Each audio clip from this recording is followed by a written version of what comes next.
Manusia adalah makhluk rasional, to a certain extent. Ada batasan dan tantangan terhadap kemampuan kita mengambil keputusan secara rasional, termasuk sebagai konsumen. Teori rasionalitas hanya bisa menjelaskan sebagian dari proses pengambilan keputusan konsumen. Marketers dan entrepreneurs harus paham bahwa ada bias yang memengaruhi pengambilan keputusan dan perilaku konsumen. Jika Anda baru di channel ini, silahkan simak video saya sebelumnya mengenai rasionalitas konsumen di kolom deskripsi. Jangan lupa pijit tombol like-nya if you like the video.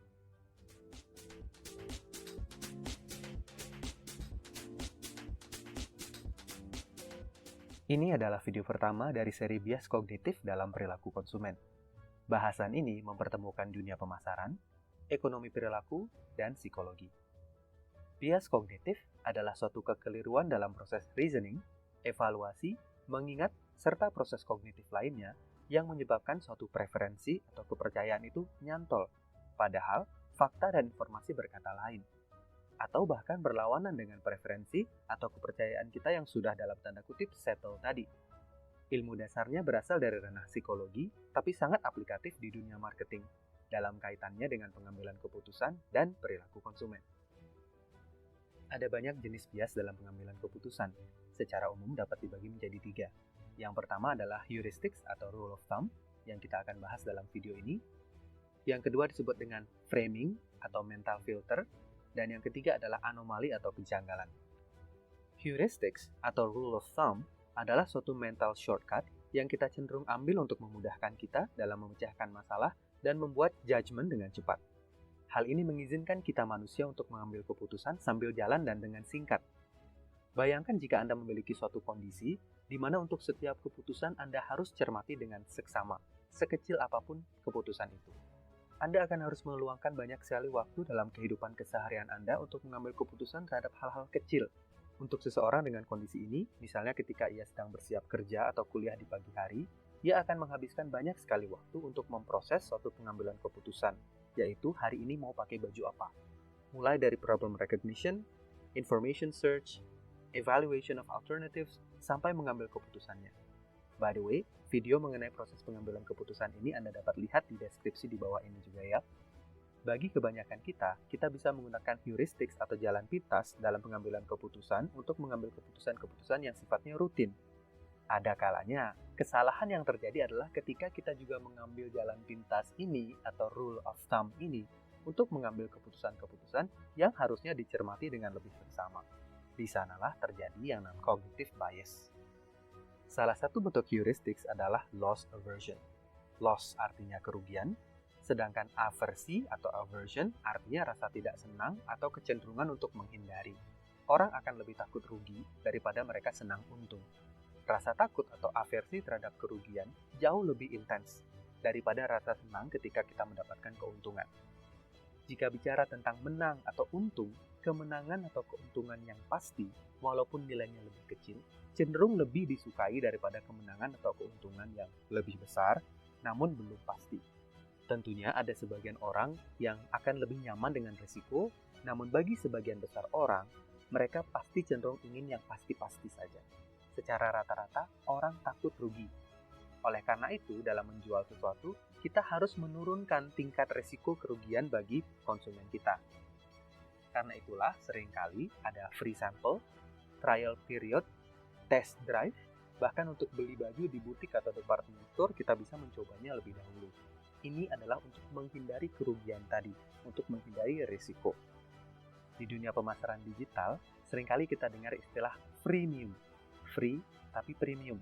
Jika Anda tertarik dengan pembahasan tentang freemium ini, silahkan sampaikan di kolom komentar. Jika ada banyak yang tertarik, nanti saya buatkan video tentang hal tersebut. Kembali tentang untung rugi, karena kebanyakan orang takut rugi, dan ketika mereka merasa dirugikan, apalagi dicurangi, mereka dapat memengaruhi orang lain untuk tidak berbisnis dengan atau tidak membeli produk di mana mereka merasa dirugikan. Loss aversion juga mengharuskan entrepreneurs dan perusahaan untuk memberikan suatu garansi terhadap produk-produk yang dipakai dalam jangka waktu cukup lama dan dengan nilai ekonomis yang cukup tinggi, seperti komputer, sepeda motor, atau mobil. Bentuk lain dari heuristics adalah fairness. Tidak hanya menghindari kerugian, manusia juga pada umumnya mencari keadilan dan menghindari ketidakadilan.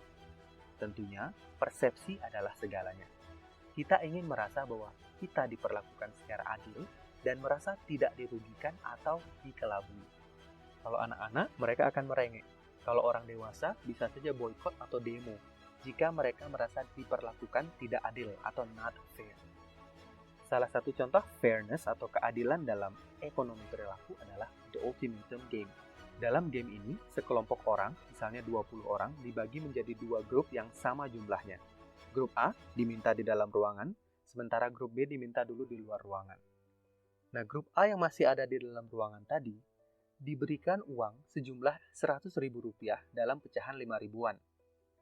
Masing-masing orang dalam grup A diminta untuk menulis penawaran terhadap satu orang di grup B yang mereka tidak tahu mereka akan menawarkan kepada siapa karena nanti akan diacak. Mereka diminta untuk membagi uang 100.000 itu secara adil menurut persepsi mereka sendiri. Anggota grup A bebas untuk membuat penawaran, asalkan kelipatan Rp5.000. Setelah penawaran-penawaran dari kelompok A terkumpul, kelompok B akan dipanggil untuk masuk ke ruangan, grup A diminta keluar. Grup B akan dijelaskan tentang pembagian uang 100.000 tersebut dan diberikan instruksi. Masing-masing anggota dari kelompok B, mereka bisa memilih untuk menerima penawaran yang diberikan jika mereka menganggap bahwa penawaran itu adil. Jika hal itu terjadi, maka uang 100.000 itu akan dibagi sesuai dengan penawaran yang diberikan oleh salah satu anggota dari kelompok A tadi. Mereka bisa memilih untuk menolak penawaran yang diberikan jika mereka menganggap penawaran itu tidak adil. Jika ini yang terjadi, maka uang 100.000 itu akan ditarik oleh admin. Maka, individu yang menawarkan dari grup A maupun individu yang ditawarkan dari grup B tidak akan mendapatkan apa-apa.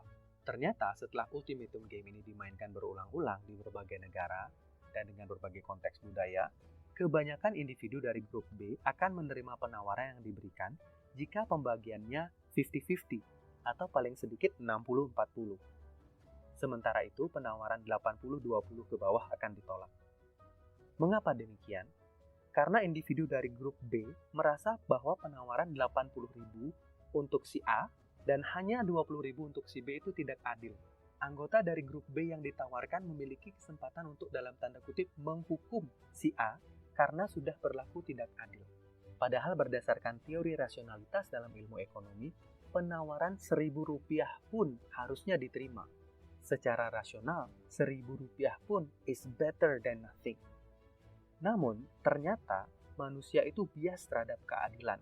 Kita tidak hanya melihat nilai ekonomis sesuatu, tapi juga secara sosial melihat nilai keadilannya. Kalau kita punya kesempatan untuk menghukum mereka yang bertindak tidak adil, tidak sedikit orang yang akan mengambil kesempatan tersebut. Karenanya dalam dunia bisnis, kita harus memastikan bahwa tidak ada persepsi ketidakadilan yang dirasakan oleh konsumen atau pelanggan kita. Satu lagi bentuk heuristik lainnya adalah overconfidence, yaitu ketika kita mengestimasi sesuatu tentang diri kita lebih tinggi daripada sebenarnya. Contohnya, ada eksperimen yang dilakukan dalam satu grup yang terdiri dari 100 orang.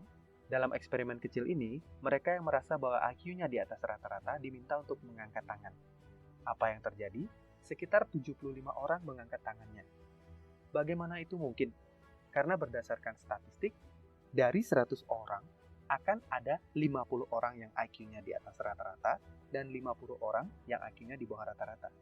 Di sini, kebanyakan kita overconfident. Contoh lainnya, dalam satu survei terhadap pemilik usaha kecil di Amerika Serikat, ditanyakan, seberapa besar kemungkinan usaha kecil seperti yang Anda jalankan bisa sukses dalam 5 tahun pertama? Jawaban rata-ratanya sekitar 50%. Lalu pertanyaan kedua, seberapa besar kemungkinan usaha yang Anda jalankan bisa sukses dalam 5 tahun pertama? Jawaban rata-ratanya 80%. Bagaimana mungkin? Harusnya kesempatannya sama antara usaha kita sendiri dan usaha kebanyakan orang. Hal ini disebut dengan overconfidence. Ini terkait juga dengan yang disebut sebagai gambler's fallacy, yang mendasarkan suatu probabilitas pada performa terakhir, bukan pada statistik murninya. Misalnya Anda sedang bermain flip the coin, dalam 9 kali flip terakhir, keluarnya kepala terus.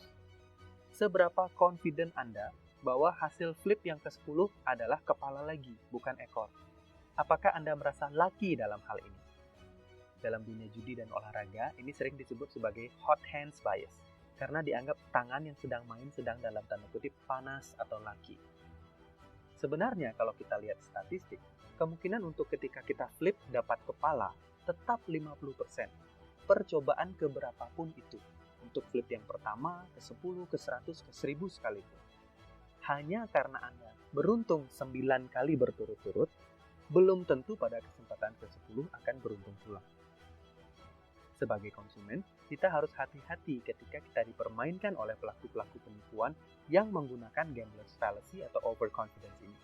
Misalnya ketika kita diajak berinvestasi, maka mereka akan dalam tanda kutip mengizinkan kita menang beberapa kali. Sehingga kita mulai merasa overconfident dan tergiur untuk mempertaruhkan lebih banyak dan lebih banyak lagi uang. Sehingga pada akhirnya kerugian yang kita dapatkan besar. Dan ketika sudah kita rugi besar, maka mereka pun akan hengkang. Karena yang mereka jalankan adalah sebuah Ponzi scheme, scam, atau penipuan. Satu lagi jenis heuristik adalah status quo bias. Status quo adalah keadaan saat ini. Seringkali kita dibuat nyaman dengan keadaan saat ini, sehingga agak sulit untuk mengubah kebiasaan kita. Contohnya ketika kita menonton TV dan ada iklan yang muncul, kita bisa saja dengan mudah mengganti kanal TV dengan remote, tapi seringkali kita enggan. Kita biarkan saja iklannya main. Setidaknya sampai kita sadar baru kita ganti saluran. Oleh karena itu, iklan pertama yang muncul dalam jeda atau commercial break biasanya dikenakan biaya yang lebih mahal daripada iklan yang mengikuti. Cara marketers atau product designers untuk memanfaatkan status quo bias adalah dengan membuat konsumen senyaman mungkin menggunakan produk mereka dan sesulit mungkin untuk switch ke produk pesaing, sehingga konsumen akan terus nyaman memakai produk yang sama. Ini juga terkait dengan rule of thumb yang lainnya, yaitu sunk cost atau biaya tertanam. Ketika kita ingin mengambil keputusan tentang saat ini dan masa depan, yang kita harus pertimbangkan adalah masa kini dan masa depan. Namun seringkali kita juga pertimbangkan investasi kita di masa lalu dan effort yang sudah kita tanamkan dalam suatu hubungan, termasuk dalam suatu hubungan dengan suatu produk. Misalnya kita punya mobil usia 8 tahun yang sudah jalan 100.000 km dan sudah mulai rewel. Kita ingin menjualnya sebelum harga lebih turun lagi atau mengalami lebih lagi depresiasi. Tapi kadang kita berpikir juga bukan hanya tentang present value dan future value, tapi kita nostalgia masa lampau dan berapa uang yang selama ini sudah kita keluarkan untuk memperbaiki mobil tersebut. Padahal yang seharusnya kita pikirkan adalah nilai jual sekarang dan berapa besar kemungkinan kita akan mengeluarkan lebih banyak uang kalau kita memilih untuk tetap memelihara mobil tersebut. Mungkin Anda juga pernah berlangganan sesuatu yang Anda sudah tidak butuhkan sebenarnya, tapi enggan untuk menghentikannya. Sebagai konsumen, kita harus lebih bijak terhadap sikap "ya sudahlah" untuk status quo ini. Nah, demikian seri pertama dari bias kognitif, dalam hal ini heuristics. Pertanyaan saya kepada Anda sebagai konsumen adalah, which ones have affected you recently? Bias mana yang mempengaruhi Anda akhir-akhir ini? Saya mohon bisa sharing sedikit dan tulis di kolom komentar ya. Dan jika ada salah satu jenis bias yang tadinya sudah dibahas yang Anda ingin untuk perdalam lagi, silakan sampaikan di kolom komentar. Sampai jumpa di video berikutnya. Jadilah konsumen bijak, konsumen cerdas. Have an inspiring day.